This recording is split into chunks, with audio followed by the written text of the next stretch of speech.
The thing that's really been on my mind this week is how we actually learn the lessons that have the biggest impact in our lives, like the things that really matter.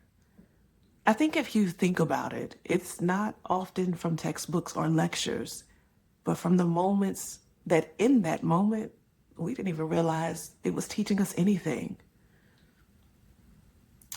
Have you ever heard, "Be still and know that I am God"? When I used to hear this verse when I was younger, I always thought it meant I need to become still like a statue, being so still and quiet that I would really know God and be able to distinguish his voice and direction from everybody else's. But I've learned that sometimes stillness actually happens in the middle of the noise. And I learned that lesson first from my great grandmother without even knowing I was sitting in her class. I'll tell you a little bit more about that in this episode, where we're going to be talking about finding God in those quiet moments. Hey, I'm your host, Senecca, and this is Exhaled Hope, the podcast.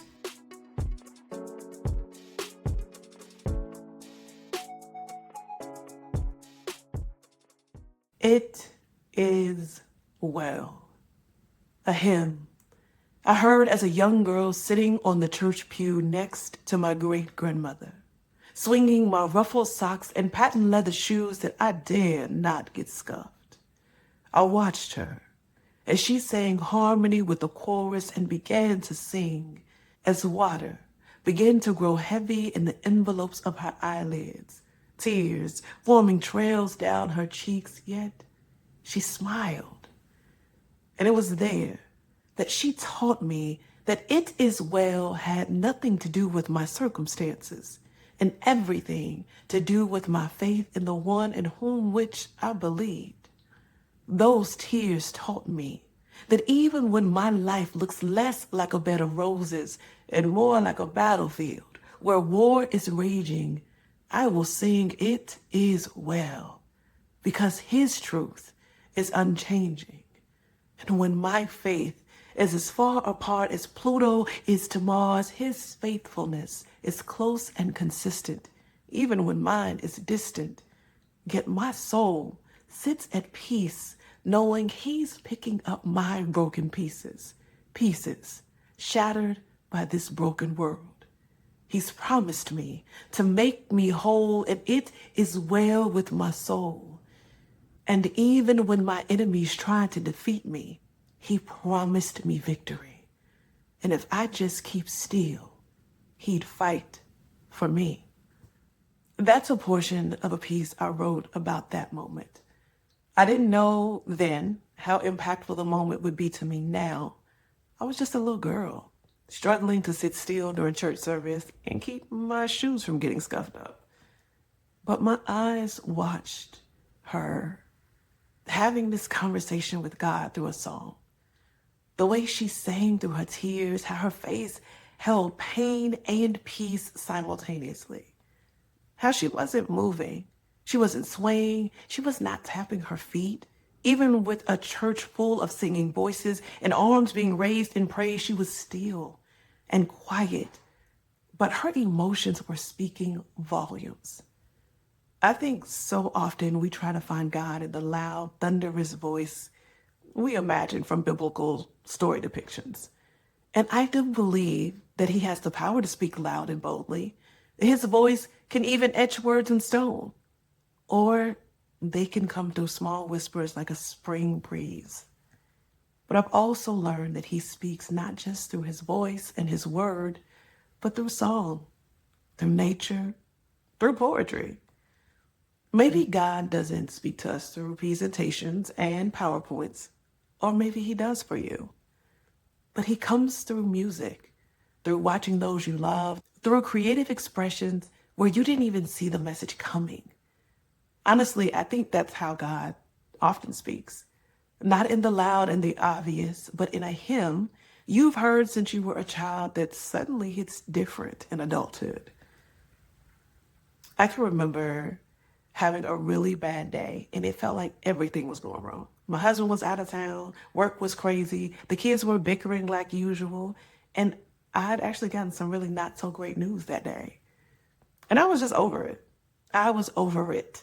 So I went for a walk and I asked God, just let me know that you hear me, that you see me. And in my exhaustion from this unplanned cardio, I stopped at this house that had the most beautiful rose bush. And some of the roses had already opened, but most of them were closed. And then all of a sudden, right in front of my eyes, I watched a rose bloom, each petal slowly pulling away from its center, similar to how I felt I was being pulled apart, except this pulling revealed the beauty of the rose. I'd never seen that happen in real life, and to this day, I haven't seen it again. I called that a God wink. I knew it was him, just letting me know through nature that he was there. I just needed to be still. Side note, I immediately asked for a rose bush from my front yard after that moment, because clearly that was a sign I needed one, right? Okay, maybe not, but I digress. If you go look at Psalm 46, the beginning talks about total chaos. Mountains falling like they're being demolished from the inside. Water is roaring like lions. And in the middle of all of that, God says, be still. I don't remember the details that caused the chaos in my great-grandmother's life during that time, but I do remember that there was some. And what she showed me that day was what it looks like to be still. Not because the pain was erased, but because she found a peace that could hold both pain and hope at the same time. We all have places in our lives where we must learn to be still and trust God to be the peace and the hope we need. Can I challenge us this week to just stop, find the quiet even in the loud rooms of our lives, and listen for what God may be saying to you? Maybe it'll be a song you've heard 1,000 times. Maybe it'll be something you've seen on your walk or in a memory that surfaces unexpectedly. Pay attention to those moments. They just might be saying more than you think. And I know it seems like staying busy and always moving is the cheat code, but there is hope in the stillness, in the quiet. When we find our hope in Jesus, it really is well. It really is.